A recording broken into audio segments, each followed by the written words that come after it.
arguments or conquer with their sword. Unfortunately, I feel more and more every day that it is not against Americans of the South alone I am fighting. It is more against the Pope of Rome, his perfidious Jesuits and their blind and bloodthirsty slaves, than against the real American Protestants. Here again we read from the words of Abraham Lincoln. Those antisocial laws today are written on her banners with blood of 10 millions of martyrs. It is under those bloody banners that 6,000 Roman Catholic priests, Jesuits, and bishops in the United States are marching to the conquest of this republic, backed by their 7 millions of blind and obedient slaves. Those laws, which are still the ruling laws of Rome, were the main cause of the last rebellion of the southern states. Yes, without Romanism, the last awful civil war would have been impossible. Jeff Davis would never have dared to attack the North had he not had assurance from the Pope that the Jesuits, the bishops, the priests, and the whole people of the Church of Rome, under the name mask of democracy, would help him. These diabolical anti-social laws of Rome caused the Roman Catholic rear guard to be the man chosen to fire the first gun at Fort Sumter. Is it not an absolute absurdity, says Lincoln, to give to a man a thing which he has sworn to hate, curse, and destroy? And does not the Church of Rome hate, curse, and destroy liberty of conscience when she can do it safely? I am for liberty of conscience in the noblest, broadest, highest sense, but I cannot give liberty of conscience to the Pope and to his followers, the papists, so long as they tell me through their councils, theologian, and canon laws that their conscience orders them to burn my wife, strangle my children, and cut my throat when they find their opportunity. This does not seem to be understood by the people today. But sooner or later, the light of common sense will make it clear to everyone that no liberty of conscience can be granted to men who are sworn to obey the Pope, who pretends to have the right to put to death those who differ from him in religion. He says the common people see and hear the big noisy wheels of the Southern Confederacy cars. They call them Jeff Davis, Lee, Toombs, Beauregard, Simmons. And they honestly think that they are the motive power, the first cause of our troubles. But this is a mistake, says Lincoln. The true motive power is secreted behind the thick walls of the Vatican, the colleges, schools of the Jesuits, the convents, nuns, and the confessional boxes of Rome. There is a fact which is too much ignored by the American people, and with which I am acquainted only since I became a president. It is that the leading families of the South have received their educated in great part, if not in whole, from the Jesuits and the nuns. Now, after the assassination of Lincoln, this brother Chiniquy is talking in the book. After I mixed my tears with those of the grand country of my adoption, I fell on my knees and asked my God to grant me to show to the world what I knew to be the truth, that horrible crime was the work of popery. And after 20 years of constant and most difficult researches, I came fearlessly today before the American people to say and prove that the President Abraham Lincoln was assassinated by the priests and Jesuits of Rome. In the book of the testimonies given in the prosecution of the assassin of Lincoln, published by Ben Pittman, and in the 2 volumes of the trial of John Surratt in 1867, we have the legal and irrefutable proof that the plot of the assassins of Lincoln was matured, if not started, in the house of Mary Surratt. But who were living in the house at that time? The legal answer is the most devout Catholics in the city. The sworn testimonies show more than that. They show that it was the common rendezvous of the priests of Washington. These people were Roman Catholics. It was a Jesuit conspiracy that destroyed Abraham Lincoln. The church planned the destruction of the world and the regaining of its power through world wars. And this is brought out in this book, The Secret History of the Jesuits. She tried with Bismarck to get him to fight for her, to Kaiser Wilhelm to get him to fight for her. And in time, she brought about the reaction of the Serbians against her effort to force them to Catholicism, an assassination attempt on one behind the Catholic plot. And that led to the first great war, the First World War.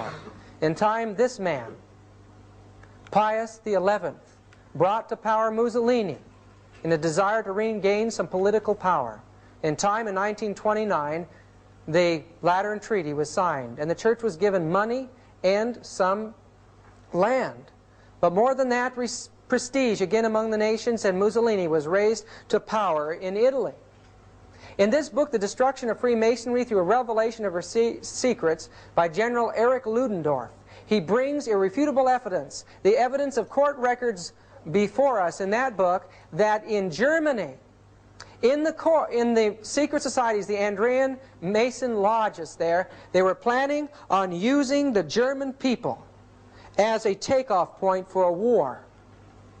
What was the purpose behind that war? We discover it clearly. This is the Nuncio Pacelli from the Vatican to Bavaria.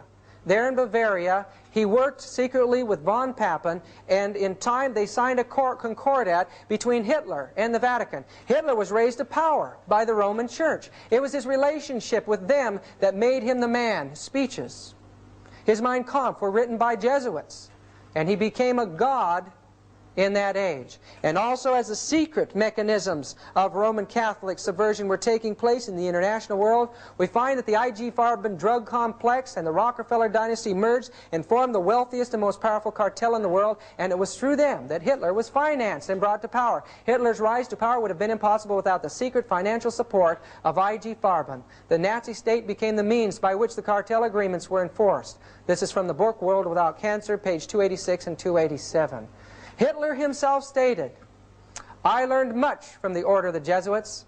Until now there has never been anything more grandiose on the earth than the hierarchical organization of the Catholic Church. I transferred much of this organization into my own party." Isn't that an amazing thing to say? This man Himmler was the head of the SS. But friends, his uncle Himmler was a Jesuit from oath and induction from the Bavaria of University, from the Bavarian court. The SS troops were a Jesuit-controlled society, and they became the police of the Nazi state.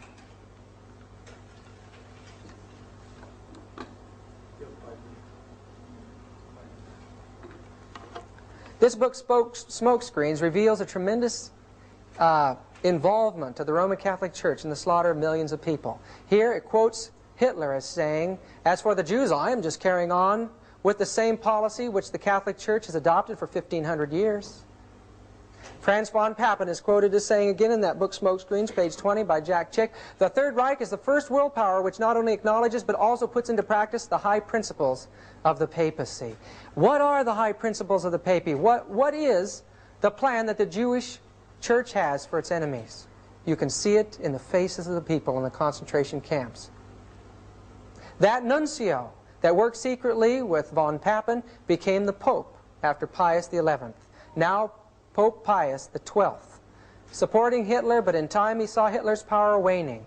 He was just using Hitler, and in time he turned his attention to the Western world. But what was happening in another country in Europe? Ante Pavelek, the head of the Ustachi state of Croatia, surrounded with Croatian Catholic clergy, in April 1942, he was to Yugoslavia what Hitler was to Germany. There in that state, priests became soldiers, and they worked at the most horrible suffering and slaughter and persecution that the world has ever seen from the time of the Dark Ages. People were tortured to death with spoons and knives and forks, forced to eat their relatives. Eyes were torn out of the sockets and wreathed and handed out among the priests. This is 1942, folks. It shows that if she gains power, she will return to the apostasies of the ancient time. This man was responsible for opening up trade with Russia and recognizing a political connection with Rome. He also placed this Masonic symbol on our dollar. Novus Ordo Seclorum, a new world order. The reverse the seal of the United States of America, according to Manly P. Hall, an expert on Masonic lore. Not only were many of the founders of the U.S. government Masons, but they received aid from a secret and august body existing in Europe which helped them to establish the United States for a peculiar and particular purpose known only to the initiated few.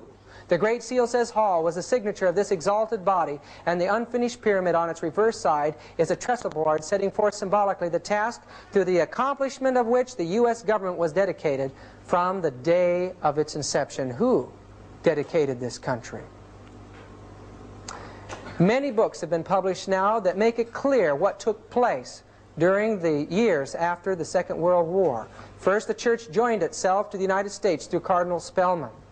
Then, Russia, realizing the responsibility that the Church had in the Russian Revolution, realized that the entire balance of world power could be swayed by being involved in Vatican politics. So a Catholic Pope now, in 1958, comes to the throne in the Vatican. And what does he do? He establishes the Great Vatican Council for bringing the governments and the churches of the world into a great communist society. They invited priests and